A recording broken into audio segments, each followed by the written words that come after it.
क्या आप early as के अंदर फाइनेंशियली फ्री होना चाहते हैं? क्या आप अर्ली एज के अंदर रिटायरमेंट लेना चाहते हैं? क्या ये चीज स्टॉक मार्केट से पॉसिबल है? वेल, मैं रिटायरमेंट की बात करूं तो मैं यहाँ पे रिटायरमेंट का जो मेरा मीनिंग है वो क्या है कि भाई आपके पास एक एज के अंदर, उसके अंदर आपके पास एक अच्छा अमाउंट हो, प्लस आपके पास पैसिव इनकम के 2 से 3 सोर्स हो। इस चीज को मैं कंसीडर कर रहा हूं एज ए रिटायरमेंट। अच्छा, अब रिटायरमेंट की बात आ गई तो मैं बता देता हूँ, लोग 3 एज के अंदर जो है ना वो रिटायरमेंट लेते हैं। कितनी एज के अंदर लेते हैं? 3 एज के अंदर। एक तो जब वो यंग होते हैं कि भाई उनके पास बहुत अच्छा पैसा हो गया, तो उस टाइम ये मान लीजिए ये आपकी जो एज है वो हो गई आपकी 20 से लगाकर 35। दूसरा जो वो लेते हैं जब वो थोड़ा से मेच्योर हो जाते हैं, लाइक 35 से लगाकर 50 के बीच में। 50 नहीं तो 45 कर दीजिए, ठीक है, 50 नहीं। और तीसरा जो रिटायरमेंट का एक्चुअल एज है वो है मान लीजिए 60+। अब देखो इन तीनों में फर्क क्या है वो मैं आपको बताता हूँ। ये मान लीजिए आप एक पर्सन है, अब इन तीनों में फर्क क्या है वो दिखाता हूं आपको। जैसे देखो, यंग एज जो है उसके अंदर आपके पास एनर्जी रहती है। जी हाँ, रहती है। क्या आपके पास यंग एज के अंदर टाइम रहता है? रहता है। क्या आपके पास इस एज के अंदर मनी रहती है? इस केस में हम फंस जाते हैं, ये चीज हमारे पास नहीं रहती। नॉर्मली बात कर रहा हूं, हर केस में ये नॉर्मली हर केस में नहीं रहती। अच्छा, मैच्योरिटी में क्या आपके पास टाइम एनर्जी रहती है? बिल्कुल रहती है। टाइम रहता है कि नहीं? टाइम जो है वो हमारे पास नहीं रह पाता। हम फैमिली वगैरह में इन्वेस्ट करने लग जाते हैं अपने टाइम को, तो हमारा जो पर्सनल टाइम है वो नहीं रह पाता। ठीक है, टाइम को हम यहाँ पे कर देते हैं क्रॉस। क्या मनी होती है? मनी बिल्कुल हम थोड़ा बहुत कमाना स्टार्ट कर देते हैं। किसी के पास होती है, किसी के पास नहीं होती, ये सीन है। अच्छा, जो रिटायरमेंट की एज है उसमें क्या होता है भाई? एनर्जी है तो एनर्जी तो नहीं है, टाइम है, बहुत टाइम है, फ्री है, मनी है, मनी भी है। तो अब मान लो आपको घूमने जाना है तो ये चीज बेस्ट है, ये चीज है, ये चीज बेस्ट है ना। अब यहाँ पे मान लो आप क्या छड़ी लेके जाओगे कि घूमने के लिए? तो ये चीज जो है वो रिटायरमेंट के लिए जो है ना ये चीज है। 3 तरीके से लोग रिटायर लेते हैं, यंग एज में, मैच्योर एज में, और एक रिटायरमेंट की एक्चुअल एज में। और मेरे हिसाब से जो बेस्ट एज है, जो बेस्ट रिटायरमेंट लेने की जो एज है वो है यंग एज। यंग एज के अंदर आप रिटायरमेंट लीजिए, दी बेस्ट एज है। ठीक है, उसके बाद अपन बात करते हैं क्या ये स्टॉक मार्केट से पॉसिबल है या फिर नहीं। अब देखो, स्टॉक मार्केट की बात आ गई तो कुछ लोग कैसे इन्वेस्ट करते हैं। जैसे दो लोग को, जो एक आदमी है, एक कोई पर्सन है, वो कैसे इन्वेस्ट करेगा? वो 2 तरीके से इन्वेस्ट करेगा। या तो वो ऐसे स्टॉक में इन्वेस्ट करेगा जो ग्रो होंगे। मान लो 100 रुपए का लिया, थोड़े सालों बाद वो 1000 रुपए का हो गया, तो उसके प्राइस का, इसका जो भाव है वो बढ़ गया, और उसने अच्छी खासी जो है वो इन्वेस्टमेंट किया था, इसके शेयर का भाव बढ़ गया, इसकी कैपिटल भी बढ़ गई। या कुछ लोग ऐसे इन्वेस्ट करते हैं, कुछ लोग जो होते हैं वो कैसे इन्वेस्ट करते हैं, जो यहां पे मान लो उनका स्टॉक का भाव तो बढ़ रहा है, ठीक है, लेकिन साथ में वो डिविडेंड भी देते हैं। ये वाले स्टॉक जो है वो डिविडेंड भी देते हैं। या कुछ लोग ऐसे इन्वेस्ट करते हैं। अच्छा, ये डिविडेंड क्या है ये मैं आपको आगे बताऊंगा। ये जो डिविडेंड ना, ये थोड़ा सा आपको लग रहा है ना कि यार ये डिविडेंड कैसा वर्ड आ गया। अच्छा, अब कुछ लोग, एक तो हो गया कि 2 टाइप से इन्वेस्ट करते हैं, कुछ लोग 2 टाइप के भी होते हैं। जैसे कि कुछ लोग होते हैं नॉन इन्वेस्टर। ये क्या करते हैं भाई साहब, इनको ये लगता है कि भाई एक सैलरी हमारी आ जाए, हमारे हर महीने हमारे खाते में सैलरी आ जाए, बस हम बहुत खुश हैं।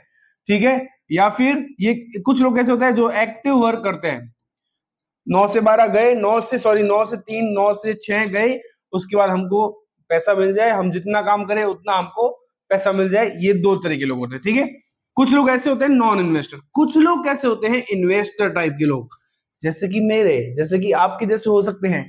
ये लोग क्या करते हैं, इनको यार लगता है कि भाई सैलरी तो आनी चाहिए, सैलरी तो आए, साथ में हमको मिले डिविडेंड। फिर आगे डिविडेंड, ये डिविडेंड भला क्या है भाई, ये डिविडेंड है क्या कि सैलरी भी चाहिए, डिविडेंड भी चाहिए। तो अब मैं आपको बताता हूं कि जो डिविडेंड है इसका मीनिंग एक्चुअल में क्या है। डिविडेंड, इसका एक्चुअल मीनिंग क्या है? देखो, जब भी किसी कंपनी को प्रॉफिट होता है, जब भी किसी कंपनी ने, मान लो जब भी किसी कंपनी को जो है वो प्रॉफिट हो रहा है, तो वो क्या करती है, अपने प्रॉफिट का कुछ हिस्सा, जैसे डिविडेंड का, अच्छा हिंदी मीनिंग क्या होता है, इसको बोलते हैं डिविडेंड का हिंदी मीनिंग को, इसको बोलते हैं अपने लाभांश। क्या बोलते हैं? लाभांश। यानी कि जितना भी लाभ हुआ उसका कुछ अंश, जो भी प्रॉफिट हुआ उसका कुछ पार्ट, ये जो कंपनी वाले क्या करते हैं, जिसके पास भी शेयर है ना, उसको दे देते हैं। अभी डिविडेंड आपको मंथली भी मिल सकता है, ईयरली भी मिल सकता है, इवन 6 मंथ में भी 2 बार मिल सकता है, एक महीने में भी कुछ तो 2 बार मिल सकता है, एक महीने में 2 बार। तो इस तरीके से ये डिविडेंड का स्ट्रेन आपको समझ में आ गया कि भाई किसी भी कंपनी को प्रॉफिट हुआ तो वो क्या करेगी, अब अपना प्रॉफिट का कुछ हिस्सा जो है वो किसको दे देगी, शेयर होल्डर को।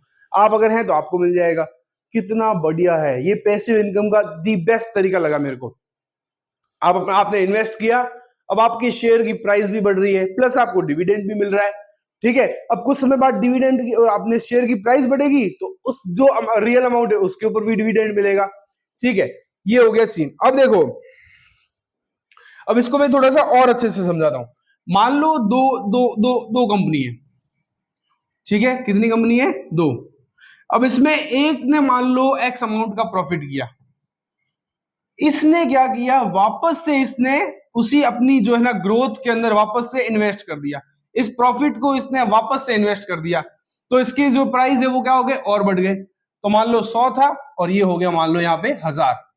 अच्छा, सेम दूसरी एक और कंपनी है जो धीरे धीरे धीरे धीरे ग्रोथ कर रही है, इसका भी 100 था और ये भी धीरे धीरे करता करता 600 या फिर 800 करते करते ये भी 1000 तक पहुंचेगा एक दिन। ठीक है, अब इसने क्या किया, धीरे धीरे इसकी ग्रोथ अच्छी चल रही है, इसकी ग्रोथ जो है वो पहले धीरे चल रही थी तो इसने है जो जो प्रॉफिट हुआ वो वापस री इन्वेस्ट किया और अपनी ग्रोथ बढ़ाई। इसने क्या किया, इसकी ग्रोथ बढ़िया चल रही थी तो इसने जो भी प्रॉफिट हुआ इसने अपने इस प्रॉफिट को किस में बांट दिया, शेयर होल्डर के अंदर। और इसी चीज को क्या बोलते हैं, डिविडेंड। इस चीज को हम बोलते हैं डिविडेंड, यानी कि जो भी प्रॉफिट हुआ उसका कुछ पार्ट जो है वो किसमें बांट दिया, शेयर होल्डर के अंदर।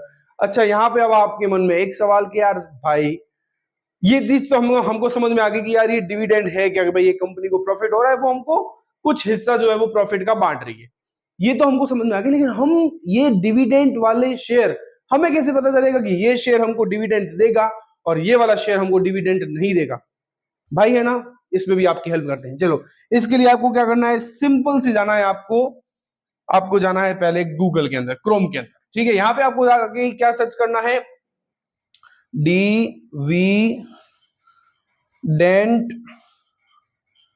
डिविडेंड स्टॉक,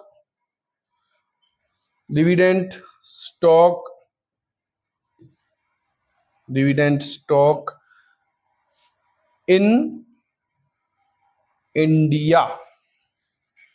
भाई बस यहाँ पे आप अब देखो, यहाँ पे पूरी जानकारी गूगल पे है, लेकिन हमें ये नहीं पता कि हमें सर्च क्या करना है। तो अच्छा, इंटरनेट चला गया, एक मिनट जल्दी जल्दी। ऑलराइट, जल्दी से खुल रहा, लोड हो जाए। हाँ देखो, ये देखो यहाँ पे आ गया ना, कोल इंडिया, वीएसटी इंडस्ट्रीज। थोड़ा सा मैं आपको दिखाता हूँ जूम करके, Ruchira papers limited, Vedanta limited, Indian oil corporation, power grid corporation of India and 22 more. एक तो ये हो गया। बाकी और कुछ जैसे है ना, जैसे ये मनी कंट्रोल है और स्क्रीनर है, ये काफी ऐसी साइट्स हैं जो आपको ये बताती है कि भाई डिविडेंड कौन से है ना, जो डिविडेंड आपको कौन से ऐसे शेयर है जो आपको डिविडेंड दे रहे हैं। जैसे ये देखो, ये पूरी लिस्ट आ गई भाई, यहाँ पे अगर आप देख पा रहे हैं तो पूरी की पूरी लिस्ट आ चुकी है, कौन कौन से डिविडेंड देखे। अच्छा, मैं आपको बताता हूँ कि कैसे आपको पता करना है। ये देखो, डिविडेंड हिस्ट्री है ना, तो इसके अंदर जो है वो आपको dividend yield percent as this price, तो देखो यहाँ पे ये है ना, करंट जो 54%, 53, 38, 25, तो इतने इतने परसेंट जो है वो आपको यहाँ पे क्या मिल रहा है, इतने इतने परसेंट आपको यहाँ पे मिल रहा है डिविडेंड। तो यहाँ पे देखो कितने ज्यादा, 19, 17, 16, 15, 14, यहाँ पे जूम करके दिखाता हूँ मैं आपको, 14, 13, 10, 10, 10।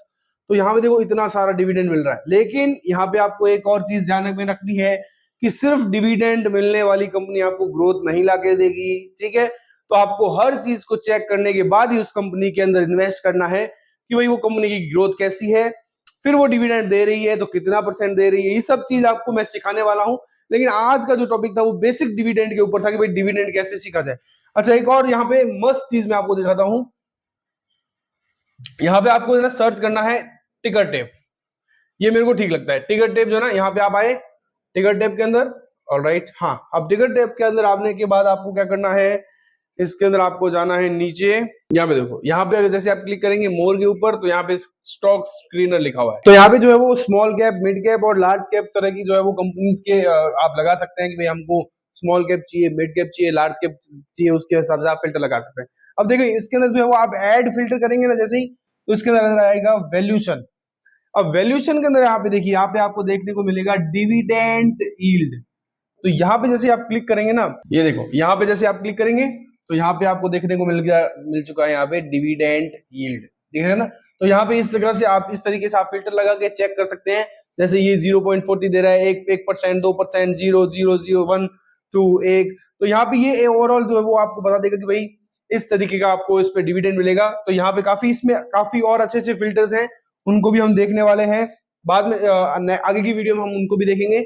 फिलहाल के लिए अगर आपको डिविडेंड देखना है तो इसमें इस हिसाब से आप देख सकते हैं, ये एक फिल्टर लगा के। बाकी इसमें एनालिसिस वगैरह जो बाकी जितने भी हैं वो मैं आपको बाद में और एक और वीडियो के अंदर जो है वो सिखाने वाला हूँ। तो इस वीडियो में आपने क्या सीखा, इस वीडियो में हमने ये सीखा कि भाई डिविडेंड का मतलब क्या है।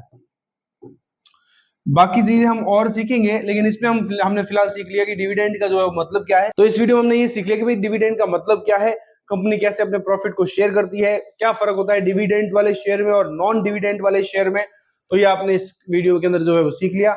आई होप आपको ये वीडियो पसंद आया होगा। वीडियो पसंद आया तो लाइक कर देना, चैनल को सब्सक्राइब कर दीजिए और अपने दोस्तों के साथ जरूर शेयर कीजिए जिनको इनकी जरूरत है।